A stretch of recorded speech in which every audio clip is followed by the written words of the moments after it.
আমরা আমাদের নবীকে সবচেয়ে বেশি ভালোবাসি, যিনি আখিরি নবী, যাকে বলা হয়েছে ওয়ামা আরসালনাকা ইল্লা রাহমাতাল লিল আলামিন। আমরা বারবার দেখছি কিছুদিন পর পর কারা যেন কিভাবে এসে আল্লাহ নবীর শানে কটূক্তি করে, নবীকে নিয়ে অশ্লীল ভাষায় গালিগালাজ করে।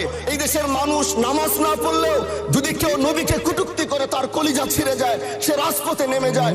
আমি বলবো যারা নবীকে কটূক্তি করে, নবীর নামে গালিগালাজ করে, এদের মৃত্যুদণ্ড এই আইনটাও যেন বাংলাদেশের এই সংসদ থেকে পাশ করা হয়। মাননীয় স্পিকার, এলাকায় বলেছিলাম যে আমরা ন্যায়ের পক্ষে কথা বলবো, ইনসাফের পক্ষে কথা বলবো। তখন অনেকে হাত ধরে বলেছিল, হামজালা ভাই জাতীয় সংসদে যখন যাবেন একটু বললেন হাতি হত্যার বিচারটা যেন হয়। ন্যায়ের পক্ষে কথা বলেছিল, ইনসাফের আওয়াজ দিয়েছিল। আমাদের মতোই যুবক মাননীয় স্পিকার, তিনি এই যে স্বপ্ন বলেছিল এক সুন্দর বাংলাদেশ করবার, রাস্তার ভিতরে সেই স্বপ্ন থামিয়ে দেওয়া হয়েছে। এই বিচার যদি না হয় তাহলে আমাদের মতো আন্দোলনের নিরাপত্তাও রাস্তায় কেউ দিতে পারবে না মাননীয় স্পিকার। এই জন্য আপনার মাধ্যমে আমি বলতে চাই, হাদি হত্যার বিচার যেন সুনিশ্চিত করা হয়।